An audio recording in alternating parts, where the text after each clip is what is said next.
Leitura e comentário de Aino Lindale. Este é o 5º vídeo de leitura, 11º vídeo contando com os nossos vídeos de aprofundamento. Então falou Ilúvatar e disse: Poderosos são os Ainur, e o mais poderoso dentre eles é Melkor. Mas, para que ele saiba, e saibam todos os Ainur, que eu sou Ilúvatar, essas melodias que vocês entoaram, irei mostrá-las para que vejam o que fizeram.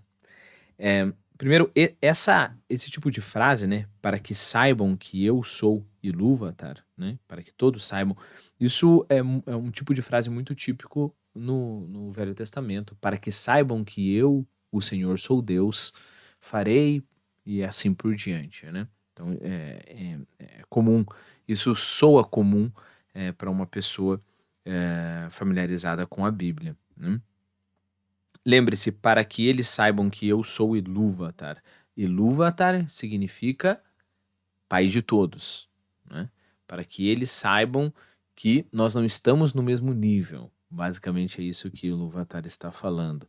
Ele poderia, para que eles saibam que eu sou Ero, ou seja, o único, né? O sozinho. Lembre-se que essa é a significação do nome Ero, né? O sozinho. Já que a gente está falando de significação de nomes, vamos abrir um pequeno parênteses aqui. Mas antes disso, não se esqueça de se inscrever no canal, indique o canal para que eu possa continuar fazendo esse trabalho.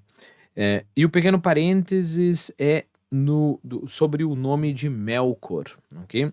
Assim como acontece no Velho Testamento, com a descrição da queda do diabo, o Melkor também tem um nome belo no começo, né? Lembre-se que eu falei num dos nossos vídeos passados que Lúcifer significa anjo de luz, né?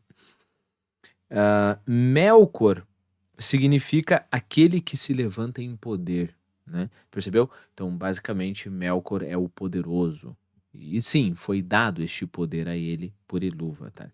Mas logo, não aqui no Aino Lindale, mas em outras partes do Silmarillion, o nome de Melkor será mudado, né? E as pessoas não vão chamar ele tanto de Melkor assim, como as pessoas não chamam geralmente o diabo de Lúcifer, né? A não ser que você queira enfatizar isso, né? Que ele era um anjo de luz. Não que seja proibido chamar, mas eu, toda vez que chamo o Melkor de Melkor, eu quero lembrar desse membro do grupo dos Ainur, né?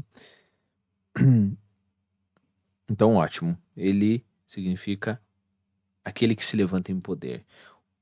Ele terá vários nomes, a gente poderia fazer um vídeo inteiro só sobre os nomes de Melkor, mas o mais importante é Morgoth, né?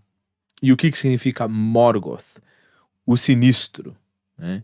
O sinistro inimigo do mundo. Lembre-se que Satanás, se eu não me engano, a etimologia também é o inimigo, né? E é claro, o inimigo é um outro modo de dizer Satanás, o diabo e assim por diante, né?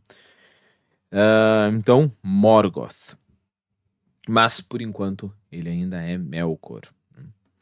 Diz esta teoria que o Melkor tinha um outro nome, assim como os outros Ainur, na própria língua dos Ainur, mas este nome foi perdido. Então, voltando.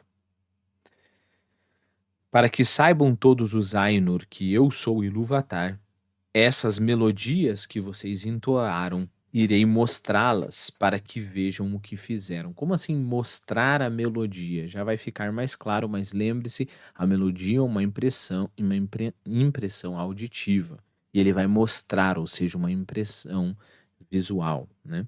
E tu, Melkor, verás que nenhum tema pode ser tocado sem ter em mim sua fonte mais remota. Nem ninguém pode alterar a música contra a minha vontade. E aquele que tentar provará não ser senão meu instrumento na invenção de coisas ainda mais fantásticas que ele próprio nunca imaginou.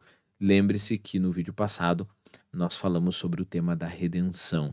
E repare como isso, embora eu não tenha citado esse trecho no vídeo, repare como isso se encaixa completamente bem no nosso vídeo. Mas não vamos por esse lado, senão a gente acaba tendo que repetir todo o vídeo anterior. E então os Ainur sentiram medo e ainda não compreenderam as palavras que lhe eram dirigidas. E Melkor foi dominado pela vergonha. Vergonha de que todo o esforço dele não adiantou para nada. Ele não conseguiu efetivamente fazer nada. Ele fugiu dos planos de Melkor. Tô confundindo esses nomes que nunca poderiam ser confundidos. Melkor fugiu dos planos de Ilúvatar para depois perceber que ele estava ali no meio dos planos de Ilúvatar. E aí eu lembro, parênteses aqui, de um pensador medieval, não lembro quem que foi, falando sobre o diabo ou o homem, nesse aspecto é a mesma coisa, que o diabo é aquele que passa a vida inteira correndo atrás do próprio rabo para correr das ordens de Deus. Eu acho que é para o homem. A frase é sobre o homem, não sobre o diabo. O homem é aquele que passa a vida inteira correndo das obras de Deus, correndo atrás do próprio rabo. Mas se ele parasse a cada momento, a qualquer momento, e olhasse para baixo, ele veria que ele está sentado no colo de Deus, né? Então, por mais que Melkor queira fugir da obra de Ilúvatar, se ele parar e olhar para baixo, quem está dando o embasamento da existência, quem está por baixo de tudo isso, é a vontade, é o Ilúvatar e a sua vontade, né? Lembre-se da definição da música. A música que Ilúvatar traz e propõe, e que o Ainur cante, é uma música profunda, mais profunda do que tudo. É uma música que, sendo tão profunda, ela, digamos assim, se torna a própria base da música de Melkor. Muito cuidado aqui, né? Nós não estamos falando que o Ilúvatar é o produtor da música má, da maldade, né? Deus não produz maldade, isso é importante. Mas Deus pega aquela maldade, Ilúvatar pega aquela maldade, aquela dissonância, aquela música feia de Melkor e transforma em algo bom, né? Então Deus permite a maldade, né? Volto a enfatizar a frase de Santo Agostinho que eu falei no vídeo anterior. Deus, soberanamente bom, não permitiria de modo algum a existência de qualquer mal. Permitir, não é criar. Permitiria a existência de qualquer mal em suas obras, se não fosse poderoso e bom a tal ponto de poder fazer o bem a partir do próprio mal. Não é fazer o mal, é fazer o bem a partir do próprio mal. Então Melkor foi dominado pela vergonha, da qual brotou uma raiva secreta. Ilúvatar, porém, ergueu-se em esplendor e afastou-se das belas regiões que havia criado para os Ainur, e os Ainur o seguiram. Entretanto, quando eles entraram no vazio, Ilúvatar lhes disse: contemplem sua música. E lhes mostrou uma visão, dando-lhes uma imagem onde antes havia somente o som. E eles viram um mundo tornar-se visível aos seus olhos.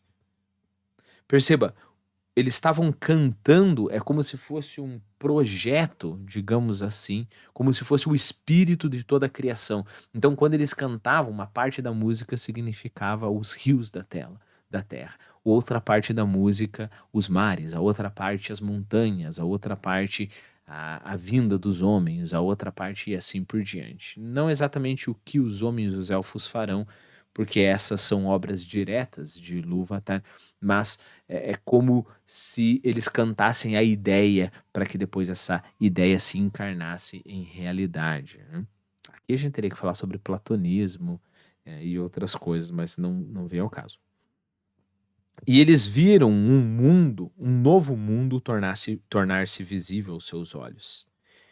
E ele formava um globo no meio do vazio e se mantinha ali, mas não pertencia ao vazio.